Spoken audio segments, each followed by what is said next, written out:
Hello दोस्तों, मेरा नाम सोनाली है और मैं अपने परिवार के साथ मुंबई में रहती हूँ। कुछ साल पहले मेरे साथ ऐसी घटना घटी जिसको मैं आज भी याद करके सहम जाती हूँ। यह कहानी लगभग आज से 10 से 12 साल पुरानी है। उस समय हमारी फाइनेंशियल कंडीशन अच्छी नहीं थी। खाने पीने का इंतज़ाम तो इंसान जैसे तैसे कर ही लेता है, लेकिन किराया देना बहुत ही मुश्किल होता था। ये तो वही लोग जानते हैं जो किराए के मकान में रहते हैं या रह चुके हैं।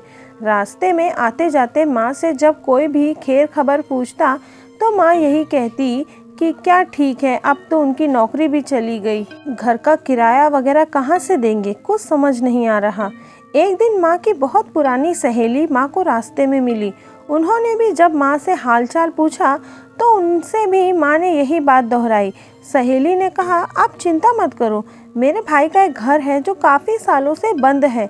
अगर तुम चाहो तो अपने परिवार के साथ वहाँ रह सकती हो और तुम्हें किराया भी नहीं देना पड़ेगा, बस साफ सफाई अच्छे से किया करना। इतना कह के वो आंटी वहाँ से चली गई। माँ ने यह बात घर आकर सभी को बताई। हमारी तो खुशी का ठिकाना ही नहीं रहा। आप भी समझ सकते हैं, अगर हम किसी प्रॉब्लम में हैं और एकदम से कोई आपको मिले जो उस समय आपकी मदद कर दे, तो उन आंटी ने भी यही किया था। हमारी प्रॉब्लम को 1 मिनट में ही सॉल्व कर दिया था। और एक बात यह भी कि घर शहर से काफ़ी दूर था और एक सुनसान इलाके में था। मुंबई जैसे बड़े शहर में रहने को बिना किराया दिए घर मिल जाना बहुत बड़ी बात थी। हमने आगे पीछे कुछ नहीं सोचा और जल्दी से वहाँ शिफ्ट करने लगे। घर की हालत बहुत ही ख़राब थी। घर में सारा सामान इधर उधर पड़ा हुआ था, बहुत गंदगी थी। माँ ने साफ़ सफाई की और हम वहाँ आराम से रहने लगे। उस मकान में 2 फ्लोर थे। ग्राउंड फ्लोर पे 2 कमरे थे और फर्स्ट फ्लोर पर भी 2 ही कमरे थे।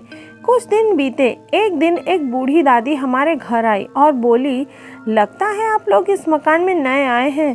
पापा ने कहा हाँ। फिर बूढ़ी दादी बोली, आ तो गए हो, लेकिन क्या आपको पता है कि ये घर काफ़ी सालों से बंद था? हाँ, हमें पता है। उसमें क्या हुआ? पापा ने कहा। तो बूढ़ी दादी ने कहा, फिर तो आपको ये भी पता होगा कि ज़्यादा दिन तक बंद रहे मकानों में भूत प्रेतों का वास हो जाता है। पापा ने कहा, ऐसा कुछ नहीं होता, आप हमें डराने आई हैं क्या? अगर आपको विश्वास नहीं है तो कोई बात नहीं, जब आप खुद देखोगे, महसूस करोगे, तब पता चलेगा। इतना कहकर बूढ़ी दादी वहाँ से चली गई। मैं आपको ये भी बता दूं कि उस घर में एक कमरा था जो हमेशा बंद था। मुझे उस बंद कमरे को देखकर बहुत अजीब महसूस होता था। उस बंद कमरे को देखकर मेरा मन हमेशा यही सोचता था कि इसको खोल के देखती हूँ कि अंदर क्या है। कुछ दिन बाद मकान मालिक आया और उसने कहा, इस कमरे को कभी मत खोलना, उसमें हमारा कुछ ज़रूरी सामान है। हमने कहा ठीक है। हमारे दिन अच्छे निकल रहे थे, हंसते खेलते दिन बीत रहे थे, लेकिन धीरे धीरे अजीब अजीब चीज़ें होने लगी। जैसे अचानक से कोई चीज़ गायब हो जाती और उसी कमरे के बाहर पड़ी मिलती।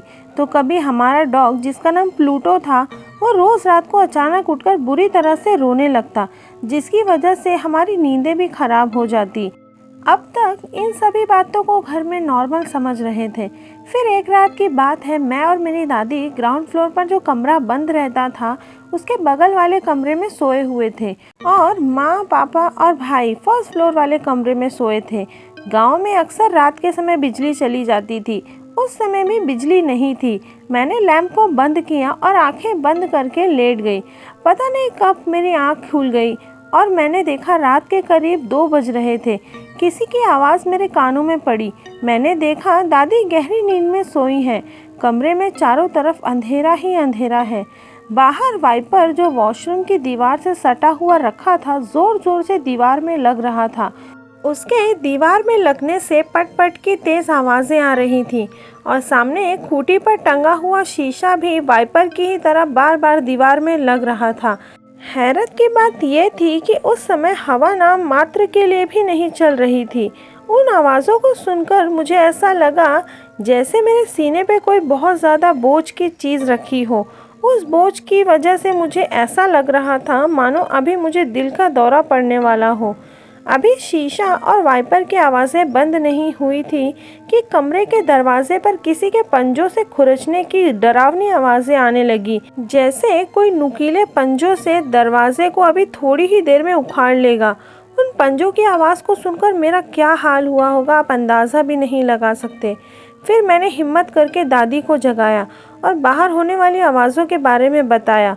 दादी थोड़ा ऊंचा सुनती थी तो उनको समझाने में थोड़ी देर लग गई, आखिर क्या हो रहा है, मैं इतनी डरी हुई क्यों हूँ। जैसे ही मैंने बाहर होने वाली आवाज़ों के बारे में दादी को बताया, दादी ने कहा माँ पापा को आवाज़ लगाओ। जैसा दादी ने कहा मैंने वैसा ही किया। ऊपर सब गहरी नींद में सोए थे, इसलिए मेरे बहुत आवाज़ें लगाने के बाद सबने मेरी आवाज़ सुनी और सब नीचे की ओर दौड़ पड़े। इतने में बिजली आ चुकी थी और वो आवाज़ें भी बंद हो चुकी थी। पापा ने पूछा क्या हुआ। मुझे बहुत गुस्सा आ गया था।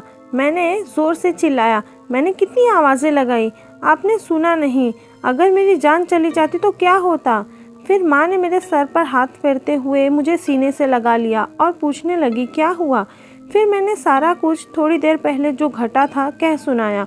माँ और पापा ने कहा तुमने कोई बुरा सपना देखा होगा। इतना कहकर वे सब ऊपर सोने चले गए। मैंने भी अपने आप को ये कहकर समझा लिया कि शायद मेरा सपना ही होगा। अभी मैं पूरी तरह से सोई नहीं थी कि फिर से वही दरवाजे को उखाड़ लेने वाली दहशत से भरी लोहे के पंजों जैसी आवाज़ फिर से होने लगी। अब की बार तो ऊपर भी सब लोग जाग रहे थे, सोए नहीं थे अभी, और उन आवाज़ों को अब की बार सभी सुन रहे थे। वो सभी अब की बार मेरे आवाज़ लगाने से पहले ही नीचे आ गए और कहा हम सब तो तुमने बुरा सपना देखा ऐसा समझ रहे थे, लेकिन इस घर में कुछ तो ज़रूर है। मुझसे कहा अब तुम हमारे साथ ऊपर आके सो जाओ, सुबह होते ही हम उस घर को खाली कर देंगे।